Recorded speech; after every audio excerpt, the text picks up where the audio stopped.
નમસ્તે, Shiv enterprise YouTube ચેનલમાં આપનું હાર્દિક સ્વાગત છે। આજે આપણે જોશું પાલક માતા પિતા યોજના। સૌપ્રથમ આપણે જોઈ લઈએ ગુજરાતમાં વસવાટ કરતા 0 થી 18 વર્ષની ઉંમરના તમામ અનાથ બાળકો જે છે જેમના માતા પિતા હયાત નથી અથવા તો પિતાનું અવસાન થવાથી માતાએ પુનઃલગ્ન કર્યા હોય તેવા નિરાધાર બાળકોને જે સગા છે નજીકના તે જેની સાર સંભાળ લેતા હોય તેમને આ યોજનાનો લાભ મળવાપાત્ર થાય છે। આ યોજનામાં બાળકને દર મહિને 3000 રૂપિયાની સહાય મળવાપાત્ર થાય છે। 0 થી 10 વર્ષના બાળકો હોય તો તેમને જે સગા હોય છે તેમના અકાઉન્ટમાં પૈસા જમા થશે અને 10 વર્ષથી 18 વર્ષની ઉંમરના જે બાળક હોય છે તે બાળકના અકાઉન્ટમાં ડાયરેક્ટ પૈસા જમા કરવામાં આવે છે।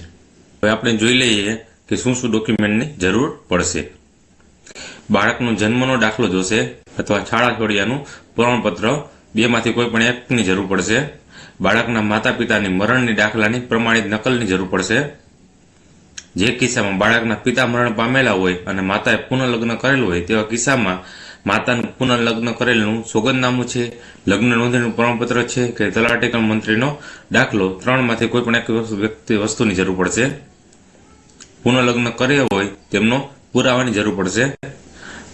આવકના દાખલાની નકલ જોશે। જે ગ્રામ્ય વિસ્તાર છે તેમાં 27,000 થી અને શહેરી વિસ્તારમાં 36,000 થી વધુ આવક હોવી જરૂરી છે।